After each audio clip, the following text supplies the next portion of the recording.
네, 시사 토크쇼 시사 적중 6월 15일 방송 우리 시사평론가시죠 강범숙 박사와 함께 출발하겠습니다. 네, 안녕하세요, 박사님. 네, 먼저 주말 동안 있었던 뉴스 중에 주요 뉴스 잠깐 선정해서 말씀드리겠습니다. 지금 방송 조금 전에 더불어민주당 정부 청와대가 당정청 협의를 했는데요. 협의 내용은 질병관리본부를 질병관리청으로 승격하는 방안을 확정하기 위한 협의였습니다. 현재 보건복지부 소속인 질병관리본부를 차관급 예청인 질병관리청으로 신설해서 감염병 재난관리 주관기관으로 지정해 독자적 권한을 부여키로 했습니다. 논란이 됐던 국립보건연구원 현행대로 질병관리청 소속기관으로 존치키로 했습니다. 중국 수도 베이징에 신종 코로나 바이러스 감염증 확진자가 2달 만에 다시 발생한 이후 나흘 만에 확진자 숫자가 무려 50명을 넘어서면서 비상사태에 중국 정부가 돌입을 했습니다. 이번 발생한 환자는 모두 베이징 최대 농수산물 시장인 신파디 도매시장과 관련이 있는 것으로 나타났습니다. 그런데 이번 바이러스 전파가 어디서 시작했는지는 아직 파악하지 못하고 있어서 중국 당부를 더욱 긴장에 몰아넣고 있습니다. 다음 소식입니다. 타다를 운영했던 소카가 자사 앱을 통해서 타다에 투입된 차량이죠. 중국 카니발을 직접 판매키로 했습니다. 오늘 오후 2시부터 소카 회원들을 대상으로 중국 카니발을 100대를 우선 팔기로 했는데요. 오는 9월 7일까지 3개월 동안 진행될 예정이라고 합니다. 판매 차량은 타다 베이직 서비스 운영에 활용된 2019년식 더 뉴 카니발 11인승 2.2 디젤 프레스티지 모델입니다. 운행 기간은 9개월부터 최대 22개월인데요. 주행거리가 10,000km에서 최대 80,000km까지라고 합니다. 모든 차량은 성능 점검, 정비, 외부 스팀 세차, 살균 소독, 광택까지 상품화 과정을 거친 것이라고 하고요. 시중 가격보다 최소 10%, 많게는 17%까지 낮은 가격에 구매할 수 있습니다. 자, 마지막 소식입니다. 경남 창녕경찰서는 의붓딸을 상습적으로 학대한 혐의로 계부 A씨를 구속영장을 신청을 했습니다. 오늘 계부 A씨는 해당 지검에서 영장 실질 심사를 받을 예정입니다. 계부와 함께 학대에 가담한 혐의를 받고 있는 친모는 건강 문제로 아직 조사를 받지 않고 있는데요. 지금 행정입원을 받고 있습니다. 행정입원은 이 관계 기관에서 병원 진료가 필요하다고 판단이 될 경우에 의뢰를 통해서 치료하는 과정입니다. 이 행정입원이 끝나면 경찰 조사를 진행할 예정이라고 밝혔습니다. 단신이었고요. 이 소식 중에 박사님 뭐 의견 있으시면 제가 창녕 아이 건은 우리 국민들을 많이 분노케 하고 있는데 여러 가지 이후에도 그 부모들이 보여주는 행태가 국민들을 또다시 이제 실망하고 또 분노케 하는 것 같습니다. 이런 경우는 사실은 그 가해 당사자가 뭐 이렇게 변명의 여지가 있다 하더라도 여러 가지를 감안했을 때 그 국민들의 어떤 그 지금 현재 상태를 감안한 아주 그 엄격한 법의 적용이 필요하지 않나 이런 생각을 해봅니다. 네, 그저 이렇게 옥상을 집을 건너서 왔잖아요. 지붕을. 저는 허락하면 못 건널 것 같아요. 그 얼마나 이 꼬마가 그걸 벗어나야 되겠다는 그 의지 때문에. 그러니까 이게 여러 종류의 소수자가 있지만 사실은 그 소수자 중에 가장 약한 존재가 이제 아동입니다. 아동은 자기 방어 능력이 아주 약한, 제일 약한 사람이거든. 그리고 이제 이런 범죄, 그런 점에서 아동 학대는 그 범죄 중에 가장 비열하고 가장 잔인한 범죄이고, 이건 사실은 변명의 여지가 좀 없는 게, 어쩌다 한 번 같으면 우발적이고 뭐 과실이지만 반복적이고 도구를 썼다는 점에서는 의도를 가진 그 학대를 한 건데, 사실은 그 이런 사람들일수록 보면 이제 강한 사람들한테는 약하죠. 약자한테는 이 강하게 나오고. 요새 또 시끄러운 북한 보면 뜨는 생각도 나는데, 그러니까 이런 점에서 보면 우리가 이런 범죄에 대한 어떤 단호한 법의 의지를 좀 보여서 이런 유사한 범죄가 발생하지 않도록 하는 게 필요하지 않겠나 이런 생각을 해봅니다. 그러니까 지금 이 사건을 계기로 분위기 지금 확 타가지고 이러지 말고 이건 장기적인 대책도 좀 필요할 것 같긴 해요. 네, 이게 단신 정리해봤고요. 트럼프 대통령이 참 많이 머리 아프게 해요. 트럼프 대통령이 그 며칠 전에 주한미군 감축도 불사하는 듯한 발언을 좀 했습니다. 그 기사를 좀 한번 볼까요? 도널드 트럼프 대통령, 미국 대통령은 미국의 책무는 먼 나라에서 벌어지는 갈등을 해결하는 것이 아니고 외부의 적들로부터 미국을 지키는 것이라며 끝없는 전쟁의 시대를 끝나겠대. 사실 그 말은 정확한 얘기고 미국 국민들에 보면은 상당히 열광할 수 있는 얘기긴 한데 결국 이게 이런 또 걱정을 합니다. 우리는 미국의 책무는 다른 나라들을 재견하는 것이 아니라 우리나라를 외부의 적들로부터 지키는 것, 강하게 지키는 것이라는 근본적인 원칙을 복원하고 있다며 우리의 끝없는 전쟁 시대를 끝내고 있다 이렇게 밝혔습니다. 이것 때문에 물론 이제 독일에서 감군 얘기가 나오는 건데 저희가 걱정하는 거는 주한미군 감축설과 연결되지 않을까. 그리고 또 이런 걱정이 있습니다. 지금 그 김여정 지금 3일 동안 3일인가요? 3번의 지금 담화를 연달아 발표하고 농도도 강도도 짙어지고 있는데 1950년이었나요? 우리 그 미국의 국무장관이었죠. 애치슨이 한국을 국동방어선에서 제외시키면서 그게 육해선전하고도 영향이 있었지 않습니까? 근데 이게 지금 제외한다는 그런 의미 아니에요? 그건 아닙니까? 아니죠. 제가 너무 나갔나? 뭐 트럼프 대통령은 일관성이 있죠. 그리고 기본적으로 미국은 팽창주의 시기가 있고 그 고립주의 시기가 있어요. 미국은 계속 팽창 고립을 이렇게 반복해온 나라이고 그리고 이제 특히 대체로 공화당 집권 시절에 이제 그 고립을 추진했던 적이 많이 있고요. 그다음에 트럼프 대통령은 이제 11월로 다가온 재선을 앞두고 자기 뭔가 지금 선거에 던질 메시지가 있어야 되는 거예요. 이건 사실은 이게 어찌 됐건 뭐 여러 가지 해석이 가능합니다만 일단은 보기에는 그 트럼프가 얼마 전에 지금까지도 시끄러운 그 흑인 그 조지 플로이드 사망 사건 이후에 그 국민들의 시위에 대해서 대처하는-거나 이런 발언이나 다 같은 맥락에 있습니다. 중요한 건 자신의 지지 기반인 그 저학력, 저소득, 백인층, 강경 보수 세력들, 복음주의, 기독교주의 세력들 이 사람들이 맞을 만한 메시지를 계속 주는 거예요.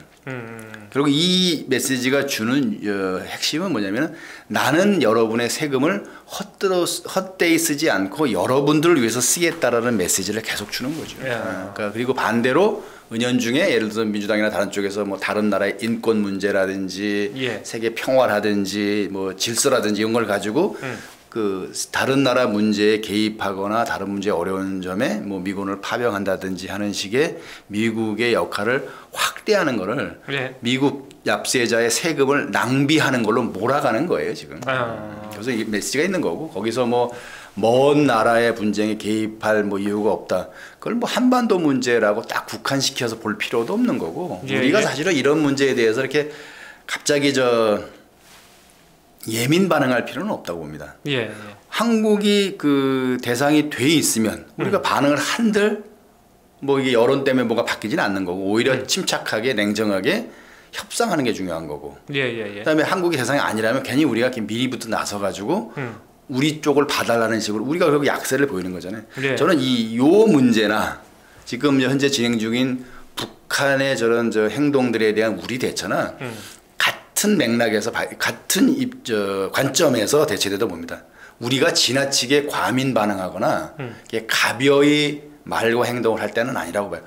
차라리 우리도 아무 말 하지 않거나 우리 속내가 뭔지를 드러나지 않게 하는 게 적어도 개인 간에도 그게 의미가 있는데 국가 간의 외교적 협상에서 그 오히려 크게 도움이 될 거고 괜히 우리가 나서서 뭐 우리 때문에 그런 거 아니야 호들갑 떨 필요는 전혀 없다고 봅니다.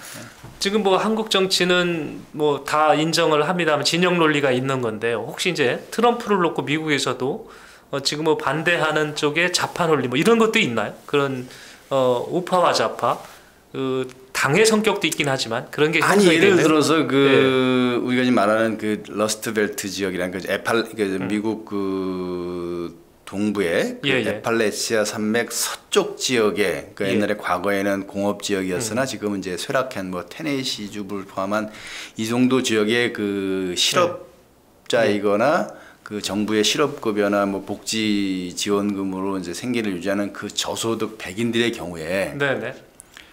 한반도에서 뭔 일이 생기는지 자체도 모를 거고 중동에서 뭔 일이 생기는 게 미국의 이익과 무슨 관련되는지 알 수도 없고 네, 관심도 없고 아프리카에서 네. 누가 죽거나 말거나 네. 중앙아시아에서 무슨 뭐 네. 쿠데타가 일어나거나 말거나 아무 관심 없어요. 네. 그 사람들한테 맞는 얘기만 지금 계속 하는 겁니다. 예. 나는 쓸데없는데 돈 안 쓰고 여러분의 세금은 여러분들에게만 쓰겠다. 나는 여러분의 대통령이다. 근데 그 여러분이 미국 전체는 아니라는 거죠.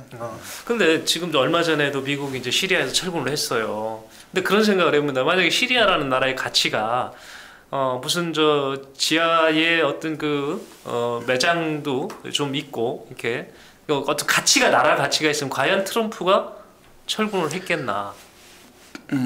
그건 뭐 트럼프 대통령의 판단이 아니고 미국의 전통적인 판단이라는 거죠. 미국이 사실은 현재로서는 관심 있는 지역이 그 중동 지역하고 동아시아 지역일 거라고 봅니다. 근데 중동의 그동안의 이제 전통적인 미국의 이익이라는 거는 그 에너지, 석유 에너지의 안정적인 공급이었어요. 그걸 위해서 중부사령부를 통해서 중동 지역에 대규모 미군도 지상군도 주둔을 하고 육함대를 해서 인도양이나 지중해에다가 그 항모 전단을 상시 배치한 것도 그 중동 지역의 미국 이익을 지키기 위한 건데 이것도 보면 지금 중동 지역의 이익이 많이 감소한다는 게 유가가 낮아지고 미국 내에 이제 그 시일 가스의 경제성이 높아짐으로 인해 가지고 중동 지역으로부터 대규모 원유를 수입해야 될 이유가 점점 줄어들고 있어요. 더군다나 현재 진행되는 여러 가지를 감안할 때 그 기후 변화라든지 여러 가지 그 환경 재생 에너지의 경제성이 제고되는 것 등을 감안하면 화석 에너지의 사용이 언제까지 가능하지는 않거든요. 그러니까 석탄이나 석유의 사용이 그 짧게 보면 조금 성급하게 예측하면 한 세대 이내에 현재 비중보다 확실히 줄어든다고 치면 지금 중동에서 그 매장되어 있는 석유 자원을 빨리 싸고 안정적으로 사다 쓰는 게 문제가 아니고 미국 영토 안에 있는 셰일가스를 빨리 뽑아 쓰는 게 더 낫다고 볼 수 있는 거죠. 그러니까 그렇게 따지면은 그 중동 지역의 이익 가치가 줄어드는데 시리아라는 나라는 뭐 미국의 이익과 그렇게 깊은 관련이 없었던 나라거든. 그러니까 지금 냉정해지잖아요. 그러니까 그 전에는 미국이 지하 자원이 됐든 뭐가 됐든 좀 분쟁 지역이나 이런 데 가서 경찰 국가로서의 역할을 했단 말이에요. 자기들이. 그러니까 또 그거에 대한 상대적으로 민주 진영에서는 그네들의 달러를 어떤 그 통화의 기본 기축 통화로서의 허용하는 거를 다 동의를 했고 그게 또 무역의 세계 무역의 중심이 또 되고 있는 거고요. 근데 자기네 이득으로 해서 이걸 다 버리고 한꺼번에 그냥 뭐 딱 판단해서 아니다 그러면 철군해버리고 이런 식의 논리를 핀다면 미국을 믿고 나갈 수 있는 나라들과의 관계가 굉장히 안 좋아질 것 같은데. 미국을 왜 믿어야 되는 건데? 미국이 그만큼 역할을 좀 해준 부분이 무슨 있죠. 역할을 했는데? 그러니까 지금 뭐 서독도 마찬가지고요. 아니죠. 그거는 이렇게 우리가 약간 그렇게 되면 이제 감정적으로 하는 거고 우리가 좀 착각하면 안 되는 게 미국이라는 나라가 우리나라를 지켜주거나 모든 나라를 책임지는 나라는 아니잖아요. 미국의 그렇죠. 이익과 미군이 주둔하거나 미국이 영향을 미치는 나라의 이익 간에 상충되지 않기 때문에 그게 약간은 그 교집합이 있어서 그게 유지가 된 거고 그게 아니면 끝 아니에요. 아니 사람끼리도 그 좋아하다가 서로 간에 이해관계가 없어지거나 감정이 식으면 이혼하고 안 만나는 건데. 근데 뭐 그걸 갖다가 우리가 뭐 왜 미국이 우리를 버려 그런 자세는 저는 미국하고 우리가 적대적이 될 필요도 없고 미국 그 한미 동맹에 이거를 뭐 의미가 없다라든지 약화시키는 이런 차원은 아니지만 우리가 국가 간의 관계에 있어서는 자국 이익이 먼저예요. 그것도 자국 이익을 먼저 하는 미국의 태도를 욕하는 것도 문제가 있고 대신에 미국이 지금 말씀하신 그대로 그 자국의 이익이 있을 때는 아주 악착같이 달라붙었다가 그게 없으면 냉정히 돌아서는 거에 대해서는 저럴 수가 있냐. 근데 국가 간에 당연히 그러는 거죠. 우리나라 국민들의 이익이 중요한 거지 다른 나라 국민의 여러 가지 감정을 감안해서 우리 국민의 이익을 손해가면서까지 할 필요는 없는 거죠. 인도주의적 차원에서 인류 보편적 가치 차원에서 할 수 있는 범위하고 이익하고는 약간 충돌되거나 서로 별개로 볼 수도 있는 거고 그런 점에서 보면 미국이 지금 먼 나라 얘기다 했을 때 그렇다 대뜸 우리 뭐 한반도에서 철군 문제 아니냐 무슨 하고 조금 전에 뭐 이렇게 에치슨 라인까지 가는 거는 제가 보기에는 그렇다 아니다라고 단정 지을 수는 없습니다만 우리가 보여줄 신중한 태도는 아니라고 봐요. 예. 뭐 미국이 그런가 보다라고 보는 거고 사실은 더 정확히는 우리가 언론이나 여론이 막 나서서 할 일은 아니고 정부 당국이 그 외교 능력을 발휘해서 미국의 진위를 파악하고 미국이 어떤 의사결정을 하는 과정에서 역할을 해서 소리 소문 안 나게 그 적어도 그 주한미군 철수 문제라든지 이런 게 거론되지 않도록 공개되지 않도록 만드는 게 국가의 역량인 거지. 국가는 아무것도 안 하거나 제대로 못하면서 괜히 그 하루 벌어 하루 먹고 살기 힘든 우리 언론이나 시민들이 다 나서서 여론을 떠들면 안 될 일도 일이 된다니까. 네, 3인 성호라 그러잖아요. 자꾸 얘기하면은 아, 한국에서도 미군 철수 문제가 나온대네.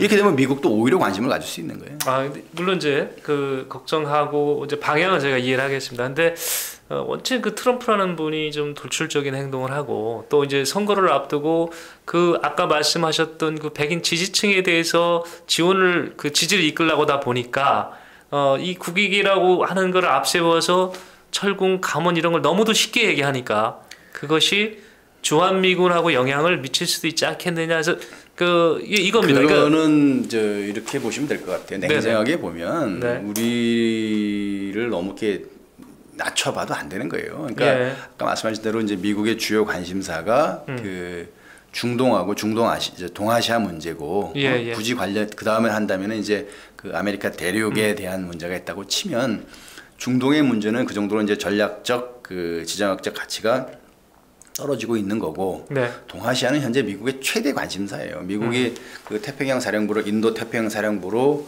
그 합치고 미국 태평양 함대 태평양 사령부의 전력이 전체 미군 전력의 거의 절반에 육박할 정도로 최대 전력이에요. 네. 거기다가 이걸 이제 작전 범위를 인도양까지 넓혔다는 얘기는 기본적으로 뭐냐면 지금 미국의 최대 관심사는 중국이고 작게 말하면 소극적으로 말하면 중국 견제고 그 적극적으로 말하면 중국 봉쇄를 해야 되는 거고 기본적으로 우리가 그 지금 그 동아시아에서 특히 이제 우리가 한일 간의 여러 가지 문제가 미국의 관심사가 되는 이유는 미국은 기본적으로 한미일 안보 동맹을 그 기본 바탕으로 해가지고 이 동북아 지역 중국의 그 동부 중부 지역의 해양을 한일 그다음 일본과 대만 사이의 그 권역에서 막는 군사 전략이 있단 말이죠. 그게 뭐 제1도련이니 제2도련이니 해갖고 일단 해상 방어 있는 거고 그거에 대해서 그게 있고 동시에 중국은 또 그 남중국해 쪽으로 해가지고 말레카해협까지의 그 남중국해 전체를 말도 안 되는 논리를 가지고 자기 영해라고 우기고 있고 거기에 베트남이나 그 필리핀의 영해나 영토도 인정하지 않고 무단으로 그 군사기지를 건설하면서 그 남중국해 영유권을 주장하려고 하는 것. 그것도 결국 중국은 자기들이 그 대륙에 봉쇄되지 않겠다라는 의지의 표현인데 거기에 대해서도 항행의 자유 얘기하면서 지금 그 함대를 동원해서 거기를 지금 그 영유권을 영해를 인정하지 않고 여기는 공해다 이런 식으로 자꾸 밖에 다니고 있잖아요. 예. 그런 관점에서 지금 뭐 미국이 무슨 뭐 변화가 있고 트럼프가 아무리 뭘 하더라도 한반도에 있어서의 한반도의 그 군사적 가치, 지정학적 가치, 미국의 전략적 이익과 관련해서 한반도의 비중은 줄지를 않을 거라는 거죠. 여기서 미군을 철수해서 미군이 얻는 이익이 뭐가 있어요? 그냥 선거 때 쓰는 얘기예요. 선거요. 여기서 지금 주한 미군이 뭐 철수해서 미국 국방비가 얼마나 줄겠어요? 그 돈 갖고 미국이 무슨 뭐 떼부자가 되겠어? 안 해요. 예. 지금 쓰는 거는 이제 전체적으로 미국은 해외 주둔 미군의 전체적인 비중을 줄여 나가고 또 전체로 미군이 현재 그 신속 배치 전략에 입각해서 미군을 운영한다고 치면 그 무게를 가볍게 해서 대륙을 넘나드는 전력 배치를 빠르고 쉽게 하겠다는 거예요. 그럼 여기 있는 전력을 빼나간다기보다는 당분간은 동아시아 쪽으로 미군 전력이 오거나 오기 쉽게 만들 가능성이 있다고 치면 우리가 지금 여기서 뭐 무슨 북한 문제 얘기했다 그래서 뭐 이렇게 사실은 북한 문제는 미국의 전략적 이익은 아니에요. 예. 중국의 전략적 이익인 거예요. 그래서 남북한 문제에 대해서 미국이 큰 관심이 없을 가능성도 있어요. 네. 그래서 뭐 주한 미군을 무슨 뭐 남북한의 문제와 연관시켜서 뭐 철수를 하냐 안 하냐 이런 거 아니에요. 중국과 미국 간의 관계가 저런 한도 내에서는 주한 미군의 철수 문제가 쉽게 나오진 않아요. 나와도 현재 진행 중인 그 주한미군 방위비 협상 카드로 쓰는 거고 또 뜬금없이 지금 뭐 트럼프 대통령의 측근이라고 하는 그 전 주독 대사가 뭐 한국도 미군 철수 가능 지역을 한 건데 저는 그런 것들을 뭐 그 몇 사람이 설령 트럼프 대통령이 그런 의지가 있다 하더라도 미국이란 나라나 대통령이 모든 걸 할 수가 없어요. 그 지금 의회에서 통제할 수 있는 기능, 미국 의회가요. 이제 그 부분 때문에 대통령의 어떤 그 행동을 제한할 수 있다는 얘기신가요? 수권법이라고 미국에 관련 법이 있어요. 그래서 주한 미군이 28,000명 이하로 축소되기 위해서는 미국의 동의를 받으라 하는 거고. 그래서 현재 그래서 그 법적으로는 트럼프가 자기 본인의 판단으로 본인의 행정명령으로 그 철수를 명령할 수는 없는데, 대신에 그걸 빠져나가는 이제 그 방법 중에 하나로 현재 그 2사단 1여단이 이제 순환 배치란 말이에요. 9개월마다 한 번씩 이제 여기 있다가 이제 본토 갔다가 다른 부대가 오고 이렇게 돌아가는 중인데, 가긴 가되 다른 부대가 안 오면 여단 병력만큼 빠지는 거 아니냐 이런 얘기 하는 건데, 그거는 또 다른 차원의 문제예요. 어차피 그 미군 전력이 이제 지상군 비중을 좀 줄이기도 하고, 더군다나 한반도 같으면 이제 지상군이 사실 우리한테는 미국 2사단이라는 게 유일하게 전투를 할 수 있는 부대예요. 그리고 2사단의 전력이 우리 한국군 일개 군단 화력과 비슷할 정도로 이제 화력이 있기 때문에 이 군단의 가치가 필요한 건데, 미국 입장에서는 한반도에서 이제 그 중국에 대해서 전력을 투사하는 문제나 중국에 대처하는 문제 같으면 많은 지상군보다는 해 공군력을 중심으로 해도 괜찮다라는 그 판단할 수가 있어요. 그런 점에서라면 주상군 일부가 그런 식으로 뭐 편법을 통하든 뭐 의회 협조로 빠져나가도 할 수 있겠지만, 당장 이루어질 일은 아니고 그 한 개 여단을 빼가지고 미국에 무슨 대단한 도움이 되겠어요. 그러니까 그런 거는 오히려 우리가 좀 냉정하게 볼 필요가 있고, 저는 미국에 대한 거나 북한에 대한 거나 지금 우리가 지금 국가의 전략이 있나, 국정 운영에 대한 철학이 있나, 국제 정세를 바라보는 정말 그 냉정한 그 철학적 관점과 냉정한 분석이 있나가 의심스러운 거예요. 뭐 한마디 했다고 전부 프르르 하고, 또 북한이 한마디 했다고 전부 다 나서 얘기하고, 사실은 국민들이 정치에 너무 관심을 가져도 또 다른 문제를 만들어낼 수 있다고 저는 봅니다. 미군들이 한국에 있는 이유는 미국의 이익을 위해서 있는 거고요. 이걸 우리 국민들이 전제를 깔고 이걸 바라다 봐야 보는데, 한국을 지키기 위해서 있는 건 아니라는 거지 않습니까? 아니요. 그런 얘기까지는 저는 안 했고요. 그런 얘기는 제가 보기엔 조금 더 그런 게, 아까 말씀드렸잖아요. 미국의 이익과 한국의 이익이 지금 그 겹치는 부분이 많이 있다는 거죠. 왜 미군의 역할이 왜 없어요? 더군다나 남북 간의 지금 군사 긴장 상태가 이제 이렇게 현상 유지가 되는 거에도 미군의 역할이 크죠.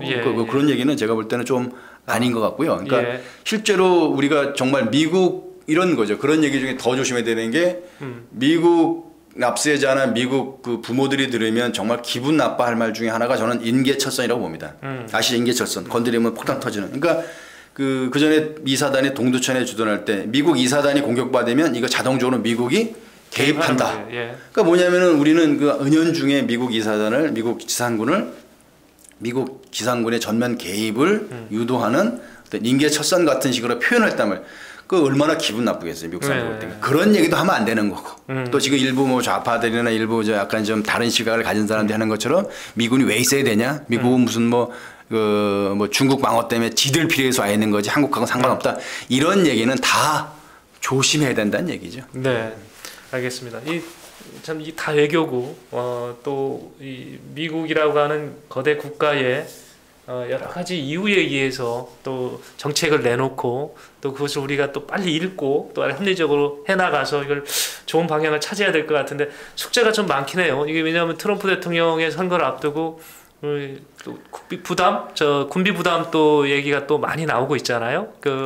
이런 부분도 이게 해결하려면은 국방부 관계자들이 많이 뛰어다녀야 될 것 같습니다. 이게 극단적인 어떤 결론을 놓고 이게 현재 이권 하나하나만을 놓고서 우리가 제가 얘기하는 계속 요즘 발언 하나, 어떤 정책 하나를 가지고 그때 우리가 약간 좀 과도하게 예민하게 반응할 필요가 없다는 거고, 사실은 국가의 역할도 그렇고 어떤 책임 있는 그 국가 지도층에 있는 국민들의 그 인사들의 책임은 뭐냐면은, 우리가 현재의 그 국내외 상황이나 우리의 그 주체적인 능력, 객관적인 상황에 대해서 어떤 어느 정도 수준의 철학적 관점을 가지고 세상을 바라보고 있고 예. 거기서 어느 위치에 우리가 있고 우리가 할 수 있는 일이 어디고 그래서 우리가 현재 양보해야 될 것과 우리가 감내해야 될 것 그리고 예. 우리가 얻어야 할 것 진출해야 될 것 이런 것들에 대해서 좀 냉정하게 분석하고 현실적으로 대처해야 된다는 건데 그런 거 없이 지금 우리도 하지만 지금 트럼프가 하는 의도가 뭔지에 대한 것보다는 뭐 하면서 그냥 갑자기 얘기하면 확 나가는 식이 되면은 혼란만 가져온다는 얘기예요. 예, 예, 예. 누군가는 여러 말 옛날 얘기지만 지도자는 좀 지혜가 있어야 되는 거고 예. 군을 포함한 그 나라를 지키는 그 요새 표현하면 유니폼 입은 공무원들은 좀 용기를 가지고 그러니까 지혜와 용기를 가지고 국가를 경영할 생각을 해야지 여론이라든지 그 건건이 사건별로 파르르 반응하서는 안 된다는 얘기를 하는 거죠. 저는 이 건 자체는 그렇게 중요한 문제는 아니라고 봐요. 하지만 이 얘기는 꼭 말씀드리고 싶어요. 그리고 네. 추가로 왜 지금 미국이 뭐 그 주독 미군을 뭐 9,000명 감축하느냐. 그거는 굉장히 우리하고는 경우가 달라요. 철군이라는 모습은 같기 때문에 야 독일도 움직였는데 우리까지 해? 천만의 말씀이에요. 독일은 현재 그 주둔비 협상도 우리보다 복잡하지만 독일은 현재 국방비가 GDP의 1%도 안 돼요. 네. 그리고 그 아시는지 모르겠지만 우리가 지금 현재 뭐 옛날 탱크까지 포함해서 우리가 대한민국 군이 보유하고 있는 전차 대수가 2,000대 가까이 되는데 독일군이 갖고 있는 전차 대수 우리 10분의 1도 안 돼요. 240 몇 대는 나 기억하고 있어. 지금 독일은 정말로 그 러시아가 적대적이 아니라는 거 냉전 이후에 예. 실제로 그 국방 문제에 대해서 별로 관심도 없을 뿐더러 미군이 주둔하고 있기 때문에 거기에 은연중에 많이 떠넘기고 있는 거예요. 그거에 대해서 트럼프가 약기하는 거예요. 독일이 왜 그 세계 2대 경제 대국인 독일이 왜 미국에 의지하느냐? 응? 왜 미국에 대해서 미국의 그 수고에 대해서 독일은 왜 그만큼 상응하는 부담을 지지 않느냐? 오히려 보면 거기다가는 일본이나 항공 얘기를 할 수도 있어요. 제가 보기에는. 네. 그 상황에 대해서 독일이 그러니까 우리도 그런다는 식으로 호들갑 떠거나 화들짝 놀라면은 이게 냉정하지 않다는 얘기지. 냉정하게 대처할 필요가 있고요. 상황이 독일과 한국은 엄연히 다르다는 것을 우리 강 박사님 설명을 통해서 이제 이해가 되셨을 것 같습니다. 오늘 그 시사 적중 첫 번째 코너로 트럼프 대통령 최근 발언을 놓고 이 발언들이 한반도에 미칠 영향을 같이 한번 분석해 봤습니다. 2부에서 계속 뵙도록 하겠습니다.